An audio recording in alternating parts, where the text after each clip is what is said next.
శుక్లాంబరధరం విష్ణుం శశివర్ణం చతుర్భుజం ప్రసన్నవదనం ధ్యాయేత్ సర్వవిఘ్నోపశాంతయేత్.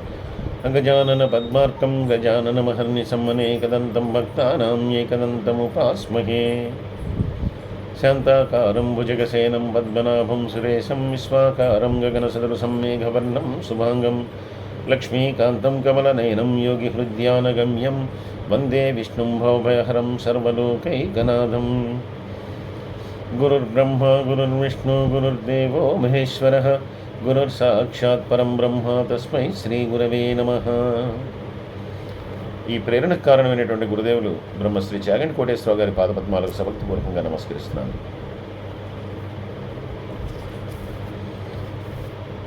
ఈ రకంగా ధరణి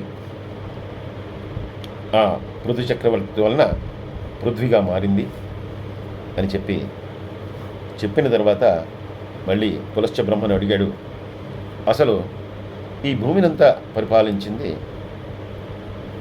ముఖ్యంగా సూర్యవంశపు రాజులు, అలాగే చంద్రవంశపు రాజులు.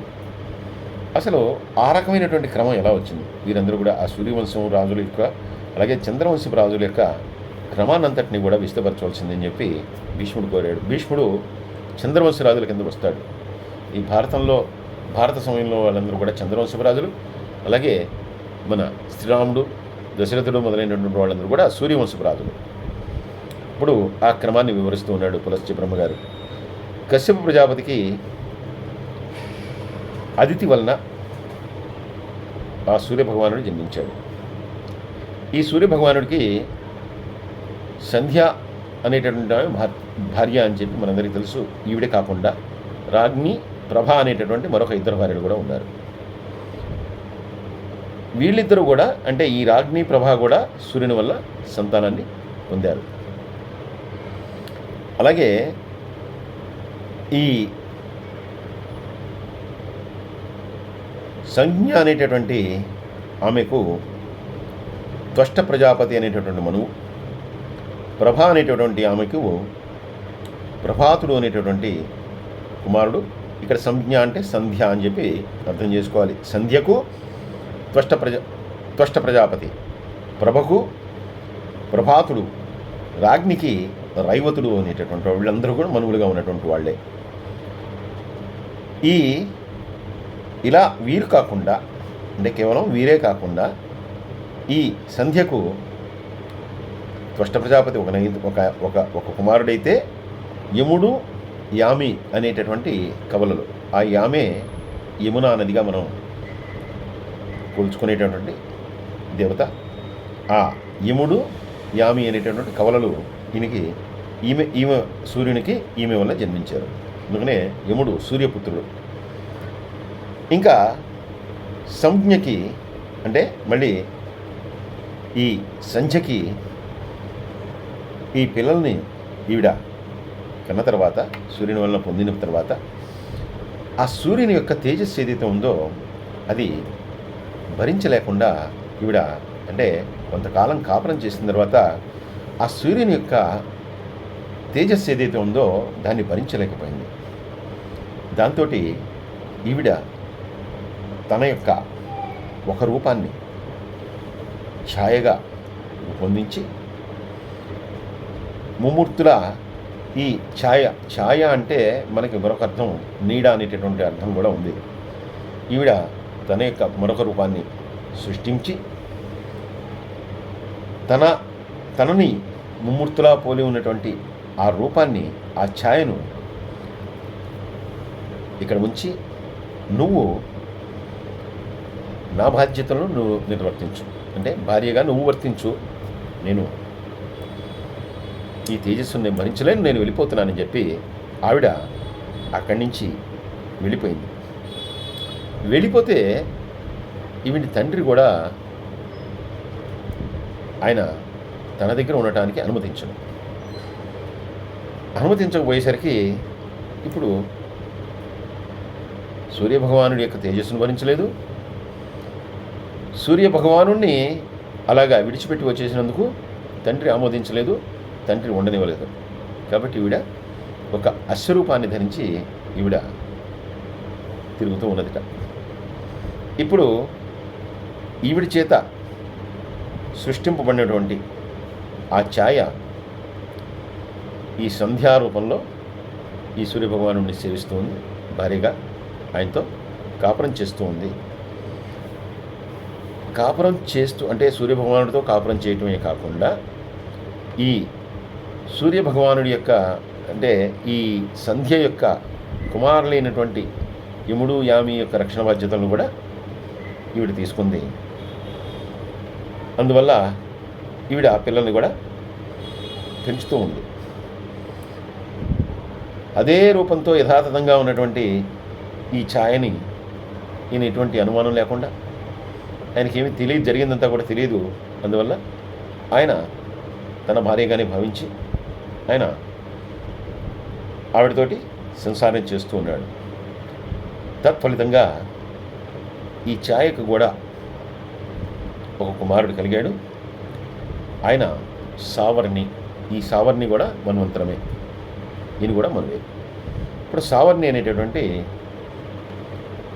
పిల్లవాడిని, కుమారుణ్ణి ఈ ఛాయ సూర్యభగవానుడి వల్ల పొందింది.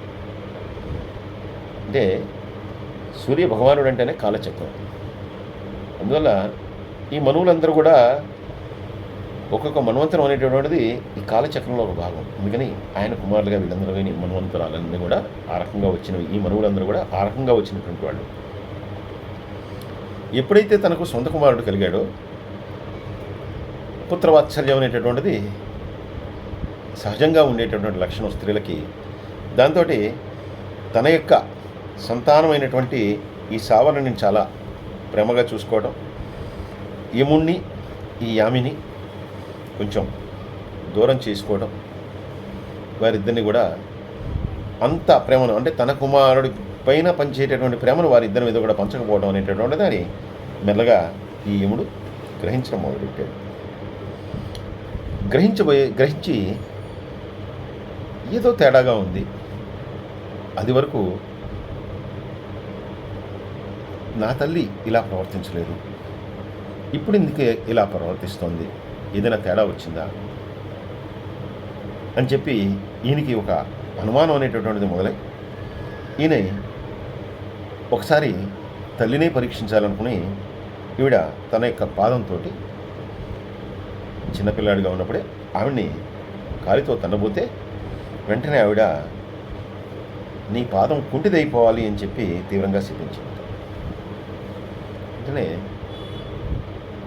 తల్లి అయితే కనుక అంతటి తీవ్ర శాపాన్ని ఇవ్వదు కదా, ఏదో శిశువు తన్నాడని చెప్పి ఇంకొకసారి చేయొద్దని చెప్తుంది, లేదంటే చిన్నపాటి శిక్ష వేస్తుంది, కానీ ఇంత తీవ్రమైనటువంటి శాపాన్ని ఇవ్వదు, కుంటివాడైపోనేటువంటి శాపాన్ని అస్సలు ఇవ్వదు అని చెప్పి నేను వెంటనే గ్రహించి తండ్రితో ఈ విషయాన్ని చెప్పేట.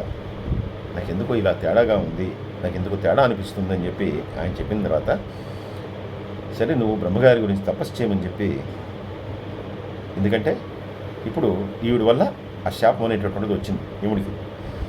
వెంటనే నువ్వు బ్రహ్మగారి గురించి తపస్సు చేయి ఈ ఇబ్బంది పోగొట్టుకోవడానికి అని చెప్పి ఆ యమునికి చెప్పిన తర్వాత ఈయన ఆ ఛాయాదేవిని నిలదీసిన తర్వాత ఈవిడ మాత్రం ఎక్కడ కూడా జరిగిందంతా కూడా చెప్తే ఎక్కడ ఇబ్బంది అవుతుందో అని చెప్పి ఈవిడ మాత్రం తాను ఏమీ చెప్పలేదు. దాంతో ఈయన ఆ సంధ్యాదేవి యొక్క తండ్రిని ఈ విషయంతో కూడా అడగగా ఆయన నీ తేజస్సును భరించలేనటువంటి నా కుమార్తె ఇక్కడికి రావడం యథార్థమే వచ్చింది, అయితే నేను మందలించాను, నేను ఇక్కడ ఉండనివ్వలేదు, అయితే తాను మాత్రం నీ తేజస్సుని ఎట్టి పరిస్థితుల్లోనూ భరించలేను అని చెప్పి తాను చెప్పింది. అందువల్ల నీ దగ్గర ఉన్నది నీ భార్య కాదా అనేది నాకు తెలియదు, కానీ నీ భార్య ఇక్కడికి రావటం ఇలా జరగటం మాత్రం యథార్థం అని చెప్పి ఆయన చెప్పిన తర్వాత ఇప్పుడు ఛాయకు ఒప్పుకోక తప్పలేదు. అయితే ఈ మామగారు మాత్రం, సంధ్య యొక్క తండ్రి మాత్రం, ఇప్పుడు నువ్వు నీ యొక్క తేజస్సుని తగ్గించుకో. ఎందుకంటే ఇంత తేజస్సు ఉంటే కనుక ఎవరికైనా కూడా భరించడం కష్టం. అందువల్ల నువ్వు ఆ తేజస్సుని తగ్గించుకోవాలి. తగ్గించుకుంటేనే ఎవరైనా కూడా నీతో ఉండగలుగుతారు అని చెప్పి ఈయన చెప్పిన తర్వాత ఈయన తన యొక్క తేజస్సుని అంటే ఒక వంతుకి తగ్గించుకొని భ్రమణ రూపంలో తన తేజస్సుని మార్చుకున్నట్ట. అప్పుడు లోకమంతా కూడా ఆనందదాయకమైందిట. ఇంకా ఈ తేజస్సుని ఒక చక్ర రూపంలో ఒక తిరుగుడు సారే అనేటటువంటి ఒక యంత్రాన్ని ఎక్కించారు అని చెప్పి మనకి ఈ పద్మపురాణంలో చెప్పబడుతుంది. అలాగా ఈ తేజస్సుని అలా మార్చుకునేటటువంటి క్రమంలో ఆ తేజస్సు నుంచి రాలినటువంటి పొడి ఏదైతే ఉందో ఆ పొడి వలన విష్ణువు యొక్క సుదర్శన చక్రము, పరమేశ్వరుని యొక్క త్రిశూలము ఆయుధాలుగా ఆ విశ్వకర్మ మార్చేట. అంటే కేవలం తేజస్సులో రాలినటువంటి రజను వలన, పొడి వలన ఏర్పడినటువంటి ఆ ఆయుధాలే అంత శక్తివంతమైతే ఇంకా ఆ సూర్యభగవానుడు ఎంత తేజవంతుడు, ఎటువంటి తేజస్సు అయింది అనేటటువంటిది మనం ఒక్కసారి ఆలోచించాలి, ఊహించుకోవాలి. ఇలా ఆ సూర్యభగవానుడు సహస్ర కిరణుడుగా మారిపోయినా ఈయనకి పాదములు అనేటటువంటివి లేవు. ఆ సహస్ర కిరణులుగా ఆయన మార్చారు, కానీ ఈయనకి పాదాలు లేకుండా చేశారట. అందుకే న శశాకచ తద్ద్రష్టం పాదరూపేం రవేహి పునః అద్యాపి చ తతః పాదౌ న కశ్చిత్కార ఏత్ క్వచిత్ అని మనకి శ్లోకాన్ని చెప్తూ ఉన్నారు. అంటే సూర్యభగవాను అర్చన చేసేటప్పుడు కానీ, ఆరాధించేటప్పుడు కానీ ఆ సూర్యభగవానుడికి పాదములు ఉంచకూడదు. ఎవరైనా సరే అటువంటి రూపంలో అర్చిస్తే వారు దుర్గతి పాలవుతారు అని చెప్పి ఈ శ్లోకం ద్వారా తెలియజేస్తున్నారు. అందుకే ఈ సూర్యభగవానుడి యొక్క కేవలం ఆ శిరస్సు మాత్రమే మనకి లభిస్తూ ఉంటుంది. ఇంకా తన యొక్క అసలు భార్య అయినటువంటి సంధ్య కాకుండా తనతో ఉన్నటువంటిది ఛాయ, ఈ సంధ్య ఒక అశ్వరూపంలో తిరుగుతుంది అని చెప్పి తెలుసుకున్నటువంటి ఆ సూర్యభగవానుడు తాను కూడా ఒక అశ్వరూపాన్ని ధరించి ఈమె కోసం వెతుకుతూ ఆ సంధ్యను గుర్తించి ఆమెతో రమించట.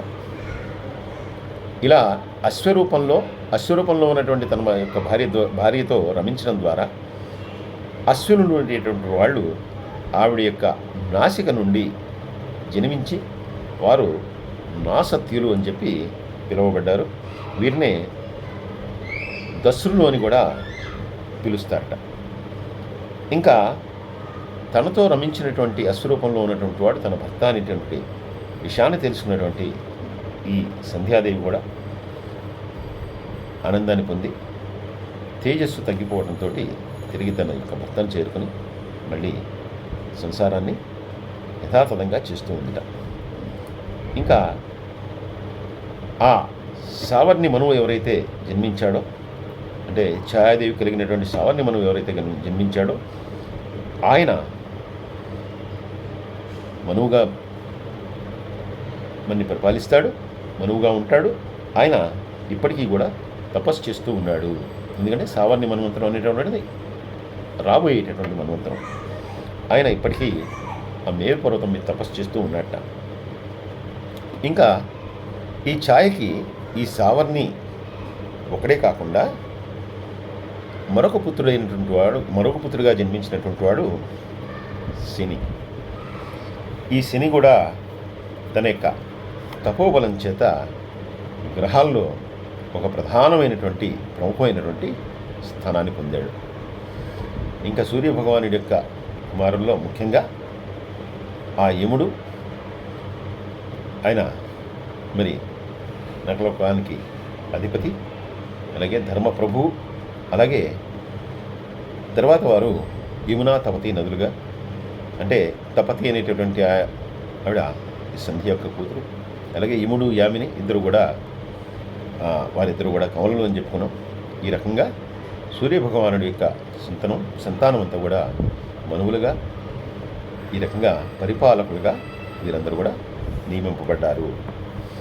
ఇంకా ఇప్పుడు జరిగేటటువంటి ఈ వైవస్వత మన్వంతరం, దీనికి అధిపతైనటువంటి వైవస్వత మనువుకి 10 మంది పిల్లలు. వీళ్లలో పెద్దవాడు ఇలుడు, మిగిలినటువంటి 9 మంది కూడా ఇక్ష్వాకు, కుశనాభుడు, అరిష్టుడు, దృష్టుడు, కరుషుడు, శర్యాతి, పరిష్యంతుడు, వృషధ్రుడు, నాభాగుడు. వీరు అందరూ కూడా ఈ వైవస్వత మనువు యొక్క 10 మంది కుమారులు. వీరికి కూడా సంబంధించినటువంటి విశేషాలను తెలుసుకుందాం. సర్వే జనా సుఖినో భవంతు, సమస్త లోకా సుఖినో భవంతు. స్వస్తి.